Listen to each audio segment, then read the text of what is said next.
कौन सी घटना मुझे परास्त कर सकती है? मेरा शरीर नष्ट होगा अभी नष्ट कर दे, उसका विधान अभी नष्ट कर दे, 100 वर्ष बाद नष्ट करे, मैंने पहले ही उसे नष्ट हुआ मान रखा हूँ, अब घटना हमारा क्या बिगाड़ लेगी? कौन सी घटना बिगाड़ लेगी?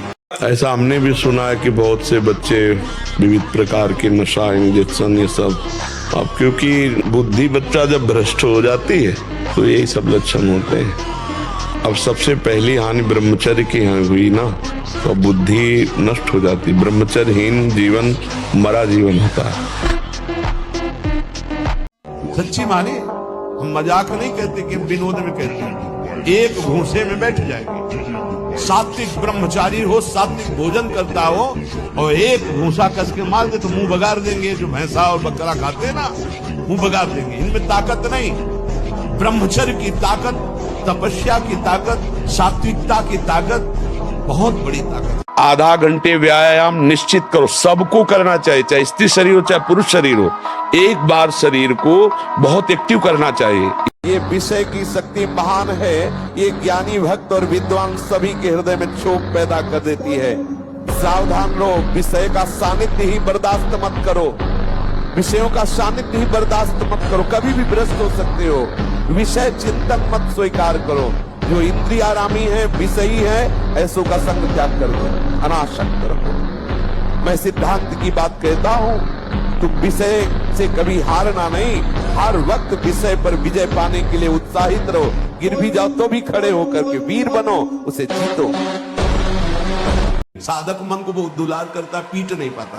मन कहां से पीटा जाता है? इसकी मांग को ना कर दो, बस इसकी पिटाई शुरू हो गई। ये कहता है आज ये देख ले, हाँ बढ़िया, चल चतुरासी जी शुरू करते हैं। ये कह रहा है ये चाहिए, उसके विपरीत नहीं। मन जिसको चाह रहा है वो चीज उसको ना दो तो उसको पीड़ा होती है, और उस पीड़ा को आप अपनी मान लेते हैं, इसलिए दुलार करते हैं। इस रास्ते को समझिए। आप इस बात से सावधान रहें कि इसकी चाल में ना फंसे, इसकी पिटाई जरूर करें।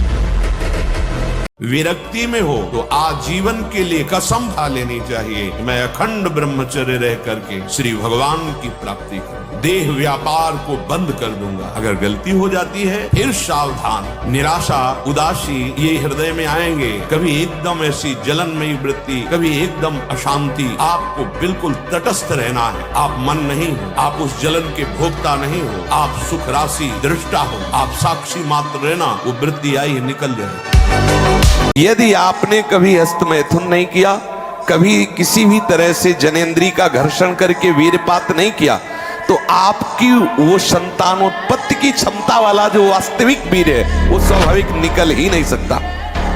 यदि आपने मार्ग दे दिया है फिर उसके निकलने का मार्ग हो गया है। शरीरों का आकर्षण ही काम भाव से इतना प्रबल है प्रलोभन में कि पहली घाटी कामय की है कि अच्छे अच्छे साधकों को फैला देती है। आपको जब भगवत मार्ग का अवसर मिला है, ब्रह्मचर्य से रहो, होश में हो जाओ। मन के दुलार को बंद करो। किस भोग वृत्ति को साक्षात मृत्यु रूप देखो। हर समय ब्रह्मचर्य का संरक्षण कैसे हो ये तुम्हें सोचते रहना। ब्रह्मचारी हो, चाहे लड़की हो, चाहे पुरुष शरीर हो, दृष्टि भी सावधान रखो। आपकी दृष्टि ज्यादा इधर उधर नहीं होनी चाहिए, ठीक नहीं रहेगा। ब्रह्मचर्य परमार्थ की ऊंचाई पर चढ़ने के लिए एक आवश्यक वस्तु है। शरीर को इतना थका देना चाहिए कि वो उधर चेष्टा ही न, जैसे ब्रह्मचर्य को पुष्ट रखना है। अगर ब्रजमंडल में कहीं है वो आप उठा लो गिरिराज जी की रोज परिक्रमा। अगर मनी राम ऐसे न कर दे तो मैं बता ला। चिंगारी को ज्यादा प्रकाशित करोगे तो एक बूंद पानी में बुझ जाएगी, लेकिन जब ज्वाला हो जाएगी तो एक आग होती है जो समुद्र में भी पैदा हो, बड़वानल। ऐसे ही तुम्हारे हृदय में जब बड़वानल आ जाएगा तो पूरा संसार खिलाफ हो जाए तो भी कुछ नहीं बिगड़ने वाला। बाहरी कुछ ऐसा मत करो यदि विरोध हो रहा है, अंदर ही अंदर इतना बढ़ा लो कि फिर ताल ठोक के मैदान पे आ जाओ, कोई भी परास्त नहीं। तुम थोड़ा जिसे निकालने में इतना आनंद समझते हो उसको रोक के तो देखो, बहादुर बन जाओगे। पानी से ही बुझाएं प्यास को। सोडा वाटर, लेमन या ठंडे पेय पदार्थ जो शीशियों में आते हैं, ये ब्रह्मचर्य, संयमी, भगवत मार्ग, ये सब चीजें ले भाई। आपको अमृत पान करना है। राधा नाम सुधार समृद्धि, बहुत सावधान। ब्रह्मचर्य का नाश वीर का नाश, जीवन का नाश है। ब्रह्मचर्य अगर सही है, आपने किसी तरह इधर उधर, तो ये प्रश्न ही नहीं रहेगा। जिधर दृष्टि डालोगे उधर जय होती चली जाएगी। ये जो कमियां है ना, ये कोई भूत नहीं है जैसे लोग कहते हैं ना, पता नहीं कौन ऐसा, कुछ नहीं, गंदी आदतें, इन पर संयम लाओ। आप शरीर पवित्र रख के देखो 1 महीना, जूठा मुंह मत रखना, शरीर पवित्र रखो और ब्रह्मचर्य रह के देखो। 1 महीने में आपको ऐसा लगेगा आप देवता हैं। आज से अपने इस दगाबाज मन की सलाह को मारना सीखो, महात्मा बन जाओगे, कुछ नहीं बिगड़ा है। इतना दृढ़ निश्चय करना है कि मैं मृत्यु को स्वीकार कर सकता हूं पर गलत आचरण स्वीकार नहीं कर सकता। मृत्यु आवे मुझे मार जाए वो स्वीकार है, लेकिन मैं गलत आचरण नहीं कर सकता, धर्म विरुद्ध नहीं चल सकता। हर भोग के बाद अशांति, तृष्णा, घृणा, ये चीजें हैं, इसमें नहीं, उसमें, उसमें नहीं, उसमें भागते घूम रहे, कभी हमें तृप्ति नहीं हुई। डिप्रेशन ठीक हो जाएगा। हम आपसे कह रहे ब्रह्मचर्य पर दृष्टि डालो, ब्रह्मचर्य का सुधार करो, बुरे आचरण जो करते हो उनको छोड़ दो और नाम जप करो। अभी आनंदित ना हो जाना तो बताना। तमोगुण, रजोगुण का विकार, काम, क्रोध, लोभ, मोह, मत्सर, अभिमान, इन शत्रुओं को पराजित करने के लिए, आत्मानंद में स्वराज्य पर स्थित होने के लिए इंद्रियों का संयम, ब्रह्मचर्य अत्यंत आवश्यक है। ब्रह्मचर्य का विमल प्रताप प्रकट होता है। वीरवान बलवान होता है, विद्वान होता है, तपस्वी होता है। ब्रह्मचर्य में अलौकिक अमानुषिक शक्ति जागृत हो जाती है। देखो, यदि आप गंदी बातें करोगे, गंदी हरकतें करोगे, तो विश्व में कोई ऐसा वैद्य नहीं कि आपको ब्रह्मचारी दवा से बना दे। मान लीजिए, हमारी प्रार्थना मान लीजिए, यदि आपने अंगों को छेड़ा नहीं है तो लिख लो, आपका ब्रह्मचर्य क्षीण नहीं हो सकता। मानसिक चिंतन गंदा, प्रक्रियाएं आपकी गंदी, खान पान आपका ठीक नहीं, तो एक रोक के आप देखते जाना, आपको भजन में रुचि क्या हो, शरीर को नहीं संभाल पाओगे। कि हमें अपमानित करो मैं सह जाऊंगा, समझ रहे हो ना। नहीं तो फिर कायरता आ जाएगी कि कोई माता पिता गुरुजनों की, भगवान की, संत निंदा कर रहा है तो भाई हमें बोलना नहीं। जब ब्रह्मचर्य आ जाता है, शरीर भले रोग से ग्रसित हो तो विचार शक्ति इतनी बलवान होती है कि शरीर शक्ति के हीन होने पर भी वो प्रसन्न है। ब्रह्मचर्य बहुत बड़ा वरदान है। ब्रह्मचारी का स्वभाव गंभीर होता है, विचार परिपक्व होता है, स्मृति प्रवीण होती है उसकी, और हर कष्ट सहने की सामर्थ्य होती है। गर्मी, सर्दी, बरसात, पीड़ा, अपमान, निंदा, वो महान शीतलता अंदर प्रदान करती। इसीलिए कहते हैं कि बच्चों को समझाइए कि जब तक पाणी ग्रहण ना हो तब तक ब्रह्मचर्य पर ध्यान दें, तो उनकी योग्यता रहेगी संतानोत्पत्ति की। गृहस्थ में वो संयम से बर्ताव करते हुए अच्छे गृहस्थ बनेंगे। ब्रह्मचर्य का एक बहुत बड़ा प्रताप होता है, तो एकदम हर नस नाड़ी में एक अव्यक्त तेज रहता है, अव्यक्त उत्साह रहता है, ओज रहता है। कोई भी कार्य, जैसे परिक्रमा चला जाए, हाँ ये थोड़ी आगे हम किडनी फेलियर है, पर हमारा उत्साह इतना जोर कर रहता है कि किसी कार्य में निगेटिव सोच है ही नहीं, पॉजिटिव तो हम आनंदित रहते। अब जैसे ये तो फेल हो गया तो हम पॉजिटिव, भगवान कोई न कोई रास्ता तो रखे होंगे ना। अब हम चिंतित नहीं हो गए अब क्या होगा, हाय क्या वही होगा तो मंगल विधान। क्योंकि ब्रह्मचर्य एक तपस्या है बच्चा, ये कोई साधारण तो है नहीं तो सबको ही रह लेता। एक तपस्या है, सात्विक भोजन, कब्ज न रहना, प्राणायाम, व्यायाम, और ये पक्का समझना कि मुझे किसी भी स्थिति में ब्रह्मचर्य भंग नहीं करना। ये घबरा के कि मैं क्या अनुष्ठान करूं, दुख दूर हो जाए, ये आओ दुख, मैं अनुष्ठान करूंगा भगवान प्राप्त हो जाए, तुझे मैं भोगूंगा। ये हस्त में तुम खोखला कर देता, हड्डी तक की शक्ति निकाल देता है, और कमर दर्द होना, माथा दर्द होना, ज्यादा विचार करने की सामर्थ्य न रह जाना, स्मृति न रह जाना, आज पशुता बढ़ रही है। ब्रह्मचर्य एक वो महान आशीर्वाद है भगवान का। आपसे कोई और साधन न बनता हो, यदि ब्रह्मचर्य है, एक अपार शीतलता, एक नवीन उत्साह, एक नवीन बल, तुम्हें कहीं झुकने नहीं देगा। का मंगल। आप किसी भी तरह अपने ब्रह्मचर्य के नहान होने दें। कोई दिनचर्या ही नहीं है, कोई दिनचर्या नहीं है। कुछ कार्य कर। मनुष्य जीवन व्यर्थ नष्ट करने के लिए नहीं मिला है। अरे मनुष्य जीवन मिला, खूब डट के मेहनत करो जिस डिपार्टमेंट में हो। मतलब बाबा जी हो तो डट के भजन करो, तपस्या करो, कष्ट सहो, जगत मंगल करो। जो जहां है डट के करे तो मनुष्य जीवन की सार्थकता है। ये नई नई अवस्था के बच्चे धातु रोग से ग्रसित हो रहे हैं, कमर दर्द कर रही है, आंखों में कम दिखने लगा है, ये परेशानियां वो परेशानियां, इसका कारण आप हैं। आप देखिए ना, इस विषय पर कोई चर्चा नहीं करना चाहता, न सुनना चाहता है, केवल पशुवत आचरण के लिए छूट मिल जाए बस। सावधान रहिए। आप शरीर पवित्र रख के देखो, 1 महीना झूठा मुंह मत रखना, शरीर पवित्र रखो और ब्रह्मचर्य रह के देखो। 1 महीने में आपको ऐसा लगेगा आप देवता। ऐसे लोगों का कदापि संग न करें जो हस्त मैथुन करते हैं, जो ऐसे लोगों का कदापि संग न करें जो गंदी तरीके से वीर का नाश करते हैं। वीर्य संतानोत्पत्ति के लिए शास्त्र आदेश करता है, मनोरंजन के लिए नहीं। ये जीवनी शक्ति, मनोरंजन का भी भाग नहीं है। पहली बात, इस स्वप्न दोष से निकलने के लिए हस्त मैथुन को पूर्णतया बंद कर दिया जाए। अगर आप सदगृहस्थ भी हो चुके हैं तो कुछ महीने के लिए आप अखंड ब्रह्मचर्य का नियम लें, जब तक आपका वीर्यपात होना ठीक ना हो जाए। बलवान बनो, तुम दूसरों के आगे घुटने टेकने की जगह दूसरों को घुटने टेकवाओ। इतने भजन करो, इतना तप करो, इतने नियम में रहो कि दूसरा तुम्हारे सामने झुके, तुम्हें झुकने की जरूरत न पड़े। तो अभी तक जो हुआ उसे भूल जाओ।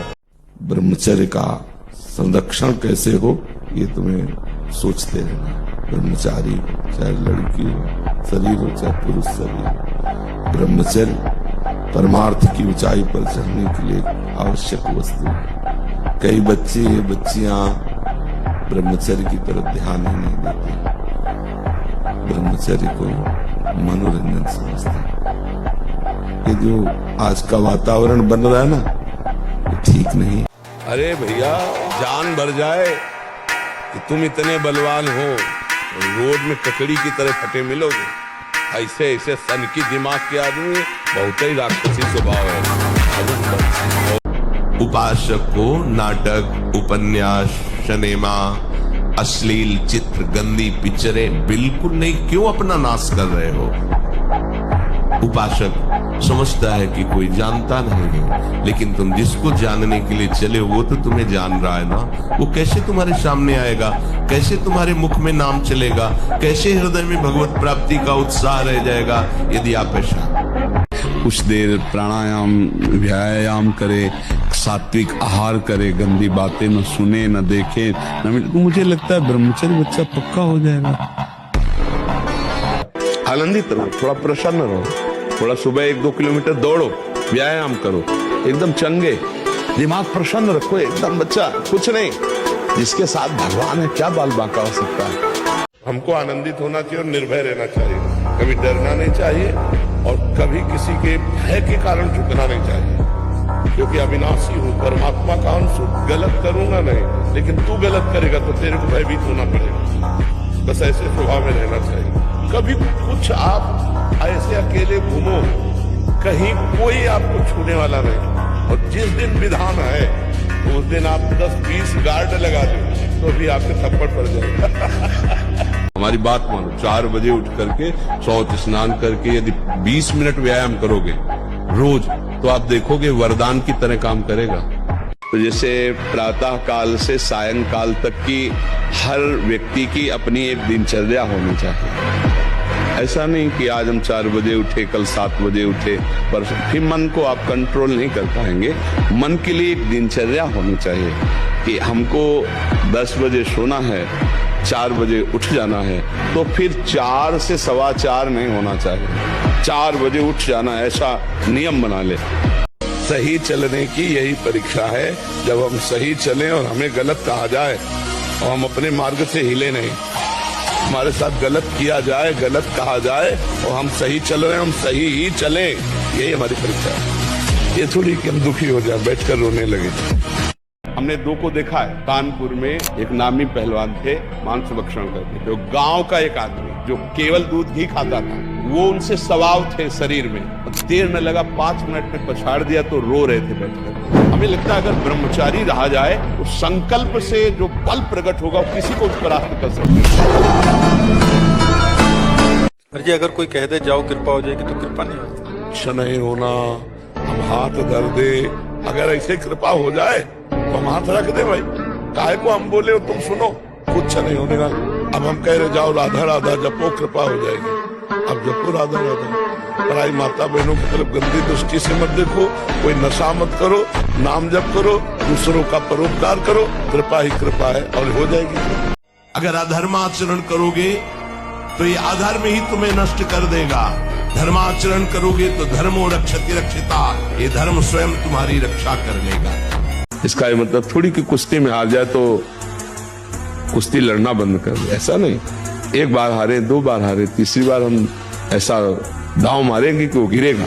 हम भगवान के अंश हैं, हम हर बार थोड़ी हार सकते हैं, ठीक है।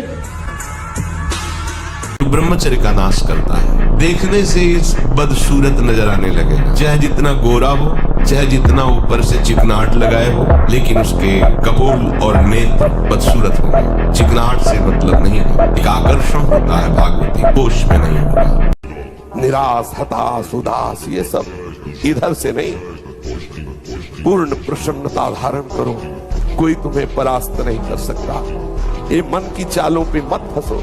बोले बहुत जलाता, उस समय देखो ना किसको जला रहा है, कौन जल रहा है, उस समय देखो तो साधना किस बात की कर रहे हो।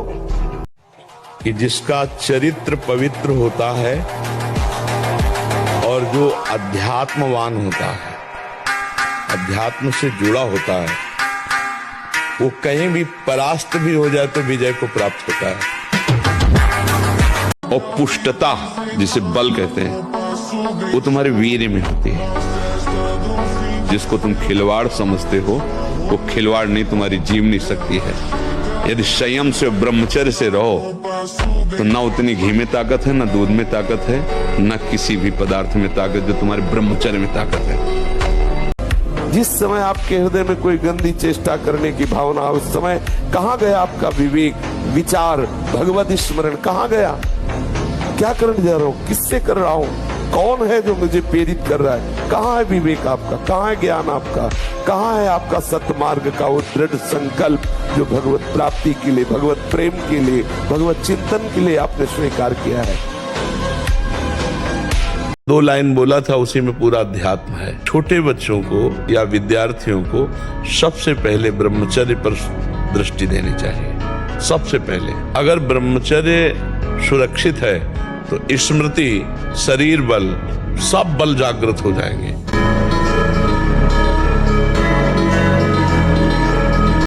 रात में सोते समय बहुत सावधान हो जाना चाहिए उपासक को। वैसे तो हर समय सावधान, पर सोते समय ऐसे सावधान होना चाहिए जैसे मृत्यु के समय योगी जन अपने सारे इंद्रियों को समेट लेते हैं और अपने स्वरूप में, अपने प्रीतम के स्वरूप में लगा देते हैं। तुम रोज शयन के समय ऐसा अनुभव करो, मैं नींद में जा रहा हूं या मृत्यु में जा रहा हूं, इसमें कोई फर्क नहीं पड़ता। पता नहीं आंख खुले कि न खुले। कितने ऐसे हैं कि सोते ही रह गए। आज भी 12 बजे रात के उठ के अपने आसन पे बैठ जाते हैं, शरीर दर्द करता है, फिर लेट गए, फिर बैठ गए, और 1:20 पर स्नान रात्रि की। अपनी दिनचर्या वैसे ही, जब बुखार हो 102, किडनी फेल, शरीर में दर्द है, हमें लाद के ले चलो। अगर हम पैदल आते तो पैदल ले चलो, 2 लोग पकड़ो के ले, ऐसे। तो आत्मबल अगर हार गए तो फिर क्या गया? आत्मबल नहीं आना चाहिए। क्या मुर्दे जैसा जीवन, जो इंद्री जैसा चाहे वैसा डाउन कर दे, जैसा चाहे वो हमें शोक दे दे, दुख दे। थोड़ा सा साहसी बनो, तुम भगवान के अंश हो, तुम कुछ भी कर सकते हो, कुछ भी।